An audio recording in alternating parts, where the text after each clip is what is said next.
Ko'pchilik aytmaydigan yoki bilmaydigan sirni aytib o'taman. Xullas mana holatda ko'pchilik mindirib ketadi mana. Bu holatda qilsa bo'ladi. Mana shu holatda. Ostiga shunday pichoq tortishni ko'pchilik so'raydi, ko'rsatib o'taman. Bitta detalni olasizlar, bitta razmerga buni goniga keltirib olgandan keyin mana shu holatda qolasizlar.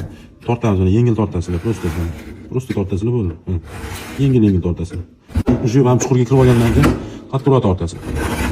Hozirgi natijasini ko'rsataman. Mana tortib bo'ldi, mana. Bitta yaqinlashtirib ko'rsatib qo'ydim. Mana men stigini ko'ryapsizlar. Mana bunday qilamiz. Suvaldaga qarshi kurashamiz mana. Tekislik bilan mana bir xilda ko'tarasiz. Buni orqaroq bukoramiz. Ko'proq bukoramiz, sababini hozir aytamiz. Mana shu holatda bukoramiz. Ko'rdinglar? Endi buni orqaga qaytaramiz. Nima buni orqaga qaytaramiz? Hozir sababini ko'rsatamiz.